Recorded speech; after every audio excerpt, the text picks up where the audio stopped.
Evolution of the Indian economy. After 1757, when the East India Company took over the governance of Bengal, the British relationship with India became exploitative, as exports to Britain and opium exports to China were financed out of the tax revenue from Bengal. There is not much evidence of significant transfer of European technology to Asia. To understand why, it is useful to scrutinize the experience of China and India, as they accounted for 3/4 of the Asian population and GDP in 1500 AD. In this chapter, Diamond Suit the background. Diamond Suit prime moving force, agriculture vs. industry. Diamond Suit planned and mixed economy. Diamond Suit emphasis on the public sector. Hollow right pointing triangle. The background.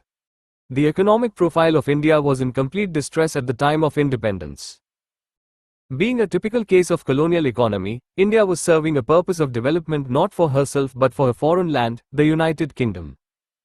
Both agriculture and industry were having structural distortions while the state was playing not even a marginal role.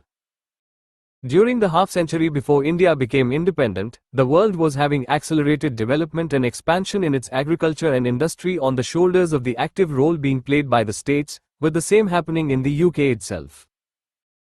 There was not only the unilateral transfer of investable capital to Britain by the colonial state, the drain of wealth, but the unequal exchange was day by day crippling India's commerce, trade and the thriving handloom industry, too. The colonial state practiced policies which were great impediments in the process of development in the country. Throughout the colonial rule, the economic vision that the state had was to increase India's capacity to export primary products, and increase the purchase, import of the British manufactured goods and raise revenues to meet the drain of capital as well as meet the revenue requirements of the imperial defense. The social sector was a neglected area for the British rulers which had a negative impact on the production and productivity of the economy. India remained a continent of illiterate peasants under British rule. At the time of independence, its literacy was only 17% with 32.5 years of life expectancy at birth. Industrialization of India was also neglected by the colonizers. The infrastructure was not built to industrialize India but to exploit its raw materials. Indian capitalists who did emerge were highly dependent on British commercial capital and many sectors of the industry were dominated by British firms, e.g., shipping, banking, insurance, coal, plantation crops and jute. 1, 2, 3. 4. The pre-independence period was altogether a period of near stagnation showing almost no change in the structure of production or in the levels of productivity. The aggregate real output during the first half of the 20th century estimated at less than 2% a year or less. The overall economic performance of India under the British rule was very low. According to economic statistician Angus Maddison, there was no per capita growth in India from 1600 to 1870. Per capita growth was a meager 0.2% from 1870 to 1947, compared with 1% in the UK. The per capita incomes of 18 rupees for 1899 and 39 rupees and 50 paise for 1895 in current prices say the true story of the abject poverty Indian masses were faced with. The repeated famines and disease epidemics during the second half of the 19th century and the first half of the 20th century show the greatest socio-economic irresponsibility and neglect of the British government in India at one hand and the wretchedness of the masses at the other. The political leaders and the industrialists both were very much aware and conscious about the economic inheritance once India became independent. Somehow, these dominant lot of people who were going to lay down the foundation stones of the independent Indian economy were almost having consensual view, even before the independence, on many major strategic issues. State governments should be given a direct responsibility for development. An ambitious and vital role to be assigned to the public sector. Necessity for the development of heavy industries. Discouragement to foreign investment. The need for economic planning. Once India became independent, it was a real challenge for the government of the time to go for a systematic organization of the economy. This was a task full of every kind of challenges and hurdles as the economy had hardly anything optimistic. The need of delivering growth and development was in huge demand in front of the political leadership as the country was riding on the promises and vibes of the nationalist fervor. It was not a simple task. Now the decisions which were to be taken by the political leadership of the time were going to shape the very future of India.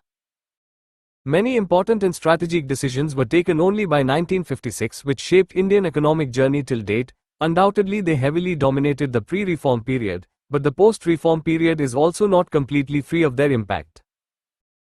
To understand the nature and scope of the Indian economy in current times, it is not only useful but essential to go through the facts, reasons and the delicacies which made the economy evolve and unfold the way it evolved and unfolded.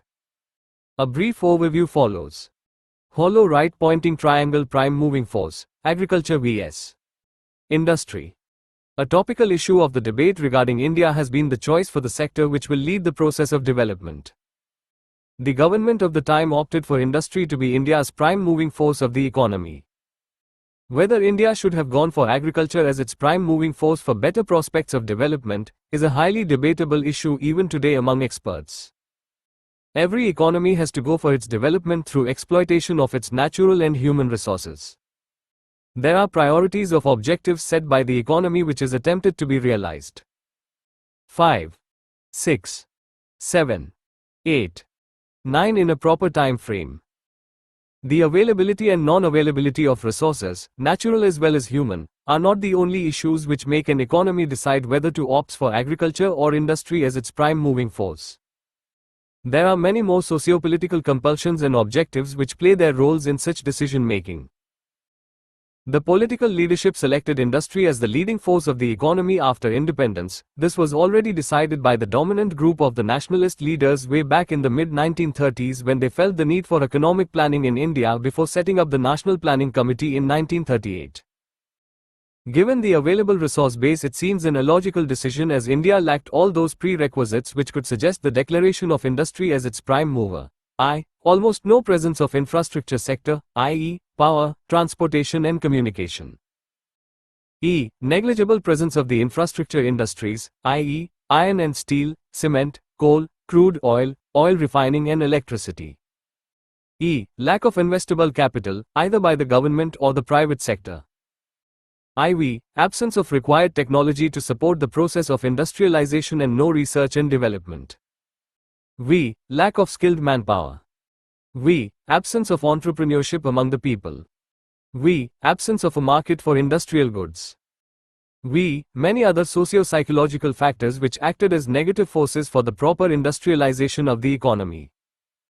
The obvious choice for India would have been the agriculture sector as the prime moving force of the economy because the country was having the natural resource of fertile land which was fit for cultivation. Human capital did not require any kind of higher training.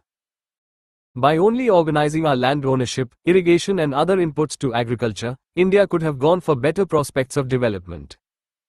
Once there was no crisis of food, shelter, basic healthcare, etc. To the masses, one goal of development could have been realized, a general welfare of the people. Once the masses were able to achieve a level of purchasing capacity, India could have gone for the expansion of industries. India was capable of generating as much surplus income for its masses as was required by the emerging industries for market success. The People's Republic of China did the same in 1949. Taking a realistic evaluation of its resources, it declared agriculture as its prime moving force for the economy. The surplus generated out of agriculture was suitably invested to develop the prerequisites for industrialization and the country went for it in the 1970s. The emergence of industrial China was so vibrant that its impact was felt in the so-called highly developed and industrialized economies of the world. The industrial homework of China catapulted it into a giant. Was the political leadership of independent India not able to analyze the realities as we did above and conclude that agriculture should have been the moving force of the economy in place of industry? Is it possible that Pandit Nehru in command could have missed the rational analysis of the Indian realities? A giant among the Asian visionaries of the time, Mao was still to emerge on the international scene. How India could have not opted for agriculture as its prime moving force whose leadership had fought the nationalist movement on the Gandhian fervor of villages, agriculture and rural development. Even if Gandhi was not in the government, there were many devout Gandhians in it and no one should doubt that the main internal force which vibrated throughout the governmental decisions were nothing but Gandhian socialism. There were many decisions which were taken under the influence of the main political force of the times, still some very vital ones were influenced by the visionary hunches of the political leadership, mainly being J. L. Nehru. This is why the economic thinking of independent India is considered and said to be nurtured by Nehruvian economics even today. If we go through the major literatures on the Indian economic history, views of the critiques of the time and the contemporary experts, we may be able to feel the answer as to why India went for industry as its prime moving force in place of an obvious and logical choice of agriculture. We should not be happy to know that even today this is a highly debatable issue among experts. Looking at the resources available, agriculture would have been the obvious choice as the prime moving force, PMF, of the economy, i.e., cultivable land and the human power. But as Indian agriculture was using traditional tools and technology, its modernization as well as future mechanization, later to some extent, would have been blocked due to the lack of indigenous industrial support. If India would have gone for import, this would have required enough foreign reserves and a natural dependence on foreign countries. By choosing industry as the prime moving force, India opted to industrialize the economy as well as modernize the traditional mode of farming. The dominant ideology around the world as well as in the WB and the IMF was in favor of industrialization as a means to faster growth, which could be translated into faster development. These international bodies were supporting the member countries from every point of view to industrialize. Same was the case with the developed economies. It was possible not only to industrialize faster on these supports of the organizations, but there was a hope for emerging as an industrial exporter in the future. The same kind of support was not offered to an economy that opted for agriculture as the prime moving force. Basically, going for the agriculture sector was considered a symbol of backwardness at that time. The political leadership wanted to carry India ahead, and not in the backward direction. It was only in the 1990s that the world and the WB, IMF changed its opinion regarding the agriculture sector. After the 1990s, emphasis on this sector by an economy was no more considered a sign of backwardness. The Second World War has proved the supremacy of defense power. For defense, a country needs not only the support of science and technology, but also an industrial base. India also required a powerful defense base for herself as a deterrent force. By opting for industries as the prime moving force of the economy, India tried to solve many challenges simultaneously. First, industry will give faster growth. Second, agriculture will be modernized in time. And third, the economy will be able to develop its own defense against external threats. Since the economy had also opted for scientific and technological preparedness, its achievements were to sustain the pace of modernization. Even before independence, there was a socio-economic consensus among social scientists along with the nationalist leaders that India needed a boost towards social change as the country lagged behind in the areas of modernization. A break from the traditional and outmoded way of life and cultivation of a scientific outlook was a must for the country. Such feelings also made the political leadership of the time go in favor of wholehearted industrialization. By the time India got her independence, the might of industrialization was already proven and there were no doubts regarding its efficacy. Given above are some of the important reasons that worked to make Indian political leadership go in favor of industry as the economy's prime moving force. Probably, the resource-related and temperamental realities of India got marginalized in the hope and wish of a future industrialized and developed India. It is yet impossible to conclude whether the economy has completely failed to do so. Experts have divided opinions on this issue. The last decade of the 20th century, i.e., the decade of the 1990s, saw major changes taking place in the world economic idea about the agriculture sector. It was no more a symbol of backwardness for an economy that emphasizes on the agriculture sector as the engine of growth and development. China had proved to the world how agriculture could be made the prime moving force of an economy and generate internal as well as external strength to emerge as an industrial economy. In the wake of the ongoing reform process, India was introspecting almost all economic policies it followed since independence.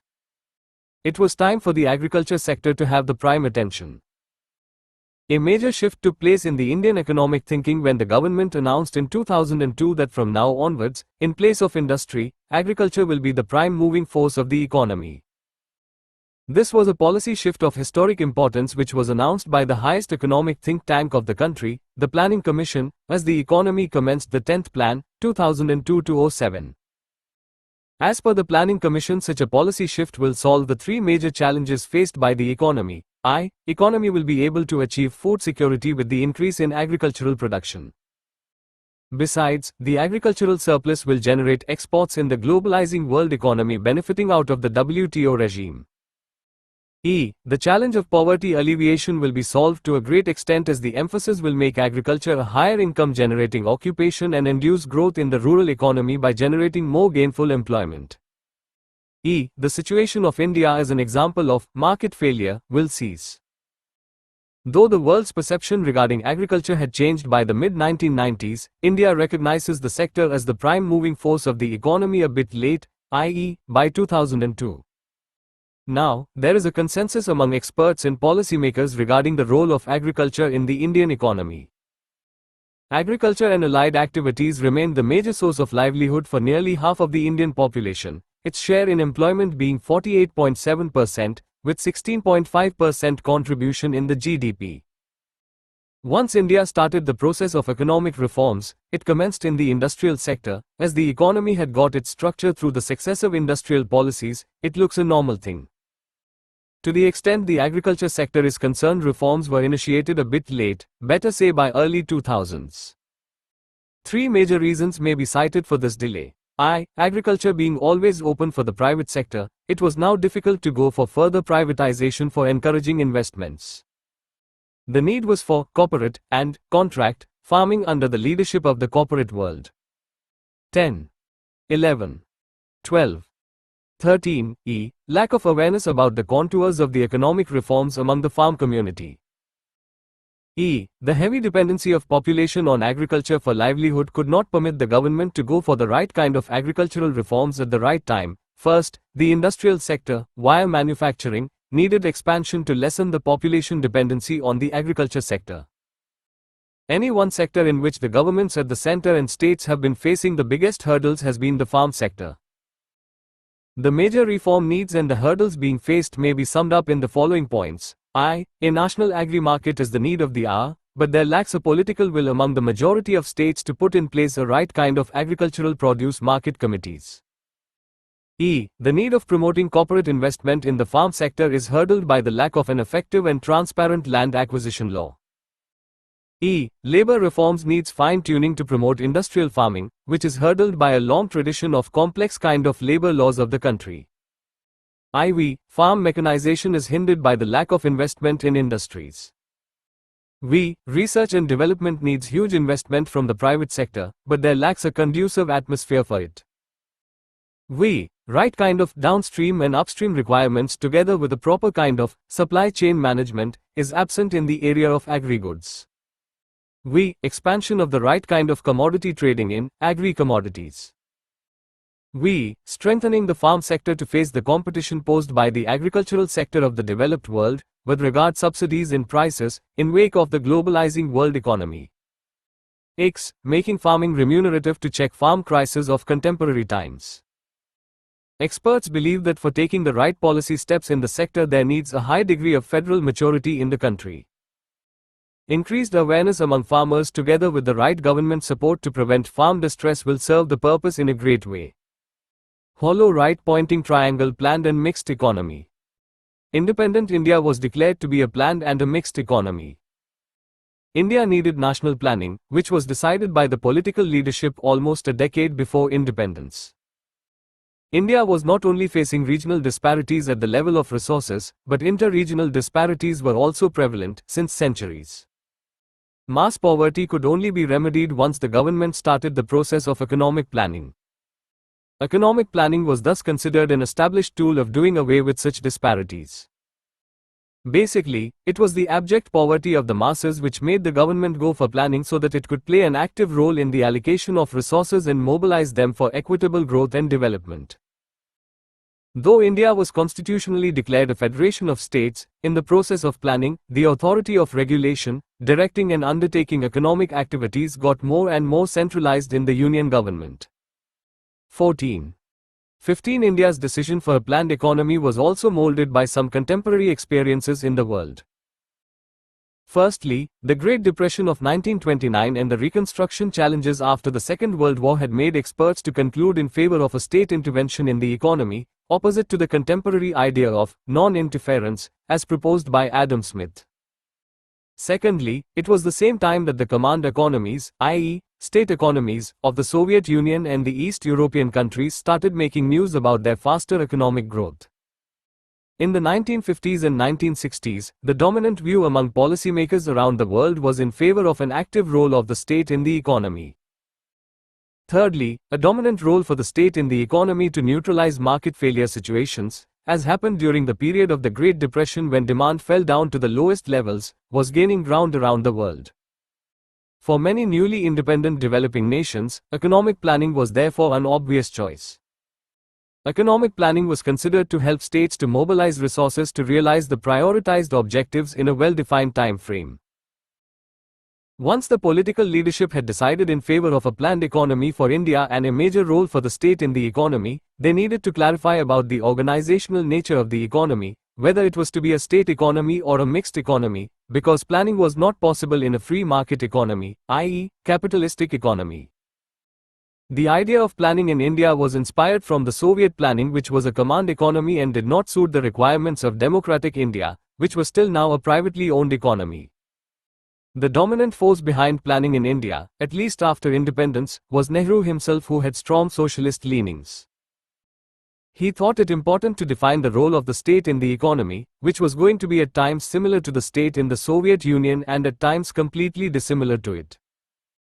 Though there was an example of a capitalistic democratic system going for planning, France by that time, 1947, it had little experience to offer the Indian policymakers. France had gone for a mixed economy by 1944-45.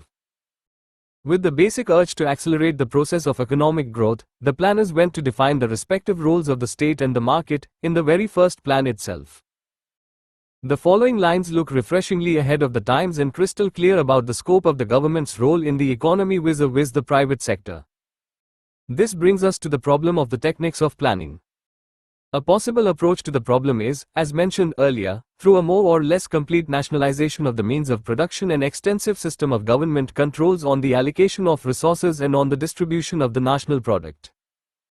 Judged purely as a technique of planning, this may appear a promising line of action. But, viewed against the background of the objectives outlined above, and in the light of practical considerations, such an expansion of the public sector is, at the present stage, neither necessary nor desirable. Planning in a democratic setup implies the minimum use of compulsion or coercion for bringing about a realignment of productive forces.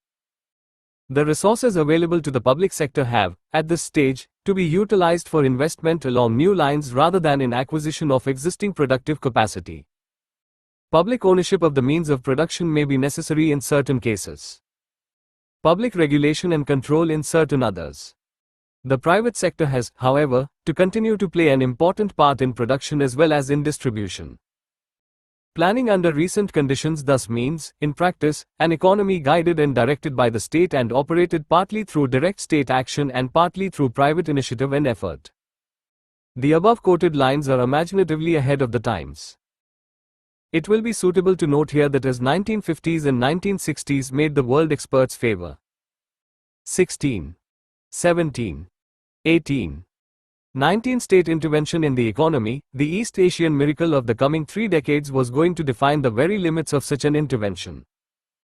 The East Asian economies were able to sustain a high growth rate over 3 decades and had revived again the discussions regarding the respective roles of the state and the market as well as the nature of the state's role in the economy. The kind of conclusions drawn were very similar to the view presented in India's first plan itself, which was presented by the World Bank in 1993. The real nature of the Indian brand of mixed economy, though beautifully outlined in 1951 itself, went through a process of detailed evolution in the decade of the 1950s. By the end of the 1950s, the concept of the mixed economy was almost buried and rose from hibernation only by mid-1980s and finally early in 1990s, in the wake of the process of economic reforms. We see the government modifying the process of planning and functions of the Planning Commission in wake of the reform process, an attempt to redefine the roles of government and private sector in the economy. In a sense, India was increasingly getting more dependent on the latter for the promotion of growth and development. By early 2015, we saw some major changes taking place in the area of planning in India. The government replaced the existing body, Planning Commission, with the Niti Aayog, a new economic think tank, with the aim of overhauling the very process and method of planning in the country. This move is believed to originate out of India's experiences of development planning spanning over 6 decades. Cooperative federalism, bottom-up approach, holistic and inclusive development with the need of an Indian model of development are some of the hallmarks of the new design. The move is also seen in light of the changed needs of the economy. Hollow right-pointing triangle emphasis on the public sector. The state was to be given an active and dominant role in the economy. It was very much decided by the time India became independent. There were no doubts about it in the minds of the people who formed the dominant political force at the time. Naturally, there was going to be a giant structure of the government-controlled enterprises to be known as the public sector in the takings, PSUs. Criticism aside, there were at that time a strong logic behind the glorification of PSUs. Some of the reasons for heavy investments in the PSUs were purely natural while others were consequential in nature. There were certain highly commendable objectives set for them, some other goals would go on to serve the very soul of the mixed economy. We must go for an impartial and rational analysis of the matter, in the midst of all the criticism of PSUs and the contemporary moves of privatizing them, to understand their roles in the Indian economy. We may understand the reasons behind the ambitious expansion of the PSUs in the face of the following major requirements. 1. Infrastructural needs. Every economy, whether it is agrarian, industrial or post-industrial, needs suitable levels of infrastructure such as power, transportation and communication. Without their healthy presence and expansion, no economy can grow and develop. At the eve of independence, India was having almost no presence of these three basic requirements. There was just a beginning in the area of railways and post and telegraph. Power was restricted to selective homes of government and the princely states. It means, even if India 1920 had opted for agriculture as its prime moving force, it had to develop the infrastructure sector. These sectors required too much capital investment as well as heavy engineering and technological support for their development. Expansion of the infrastructure sector was considered not possible by the private sector of the time as they could possibly not manage the following components. I. Heavy investment, in domestic as well as foreign currencies. E. Technology. E. Skilled manpower. And IV. Entrepreneurship. Even if these inputs were available to the private sector, it was not feasible for them as there was no market for such infrastructure.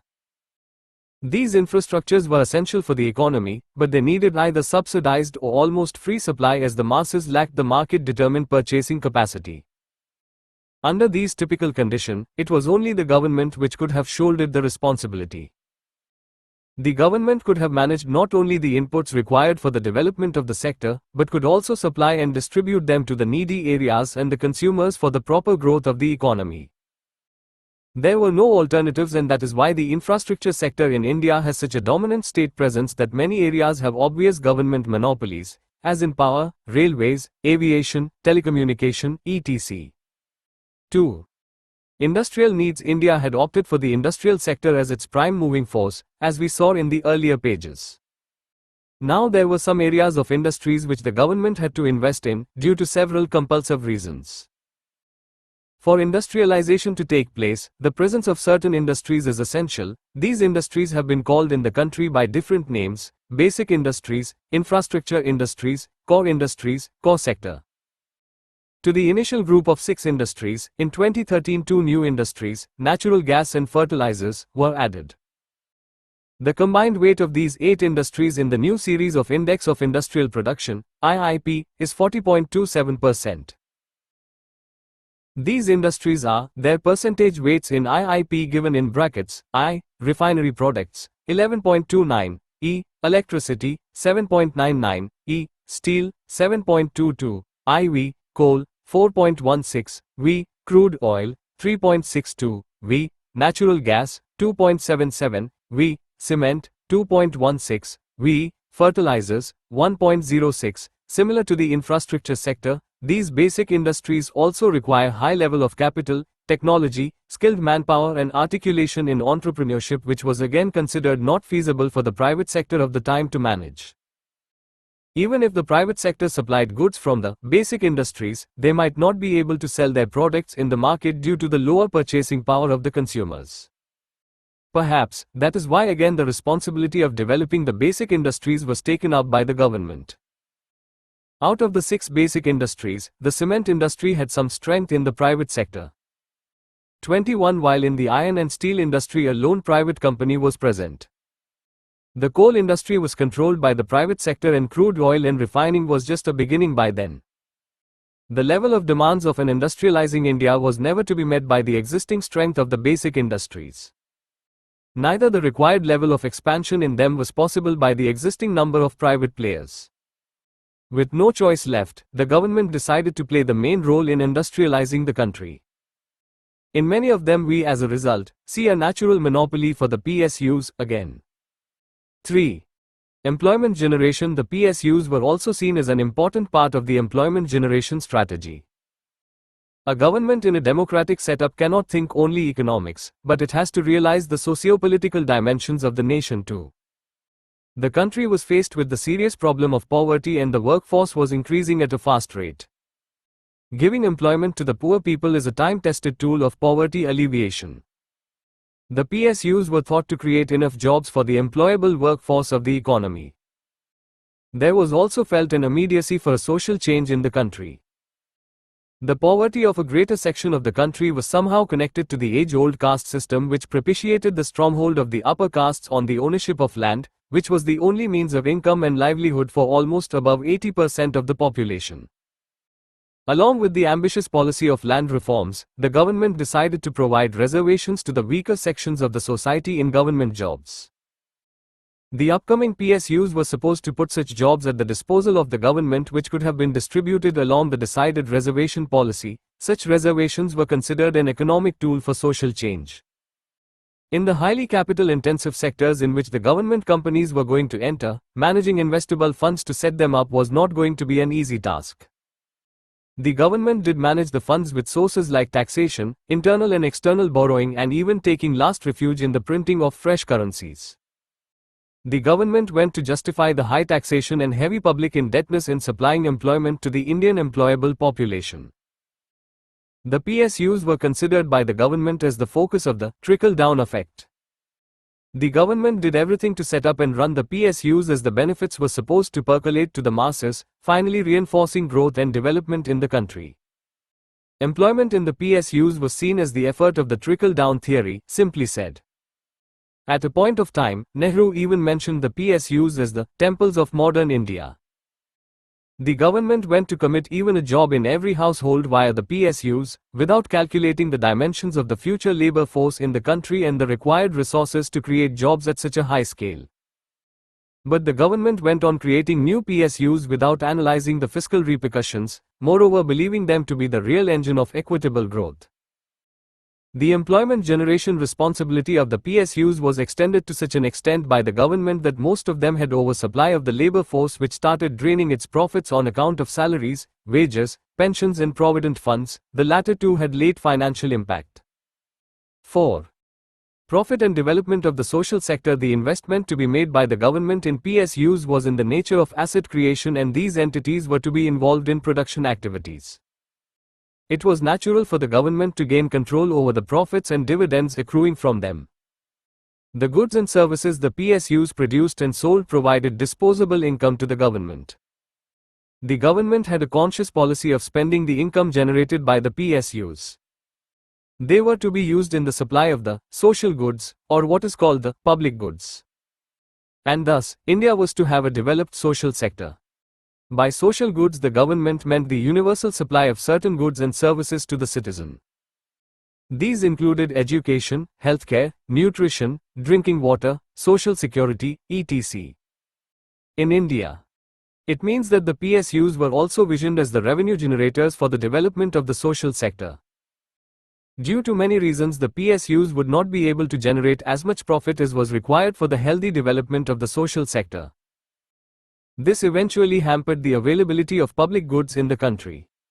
In place of giving profits back to the government, a large number of the PSUs started incurring huge losses and required budgetary support regularly. 5. Rise of the private sector. As the PSUs took the responsibility of supplying the infrastructure and the basic industries to the economy, a base for the rise of private sector industries was slowly established. With the rise of private sector industries in the country, the process of industrialization was thought to be completed. Out of the many roles the PSUs were supposed to play, this was the most far-sighted. What happened to the different roles the PSUs were assigned is a totally different matter, to which we will return while discussing the industrial scenario of the country. Here we have analyzed why the government of India after independence went for such an ambitious plan of expansion of the public sector. Besides, the PSUs were aimed at many other connected areas of developmental concerns, such as self-sufficiency in production, balanced regional development, spread of small and ancillary industries, low and stable prices, and long-term equilibrium in balance of payment. Over time, the PSUs have played a critical role in promoting the growth and development of the country. By the mid-1980s, there emerged a kind of consensus across the world, including the IMF and World Bank, regarding the inefficiency and underperformance of the PSUs, in the wake of the idea of the Washington Consensus, which is set to promote neoliberal economic policies across the world. In the wake of it, there commenced a process of privatization and disinvestment of the PSUs among majority of the economies in the world, India being no exception to it. By late 1990s, new studies proved that underperformance and inefficiency could be there in the private sector companies, too. By mid-2000s, in the wake of the US subprime crisis, a new consensus emerged among the international organizations that state, government need not exit the economy, and a kind of slowdown towards privatization moves of the PSUs across the world in a sense is pushing the pause button on neoliberalism, is under process. India pursued a less ambitious disinvestment policy from 2003-04 to 2015-16. The government has decided to own controlling shares among the divested PSUs. Since 2016-17 financial year, the government has decided to restart the process of strategic disinvestment, in which the ownership of the PSUs may also be transferred to the private sector. Such a policy of disinvestment was launched by the government in 2000, which was paused by the UPAI in 2003-04. The government has also decided in favor of selling increased shares of the PSUs to the foreign institutions, at par with the domestic financial institutions. Such policy moves of the recent times should be seen in the light of certain important contemporary realities: need of promoting investment in the economy, need of the government to quit undesirable areas of economic activities and expanding in the areas of need and where private sector will not enter. 22. 23. Welfare actions. Revenue generation by stake sale and enhanced profit from the PSUs. By selling majority stakes in the PSUs, at one hand the government will burden itself from the owner's responsibility, while on the other hand its share of revenue from the divested PSUs will increase as the new owner will run the enterprise on market principles. etc. Angus Maddison, Growth and Interaction in the World Economy, The Roots of Modernity, The AEI Press,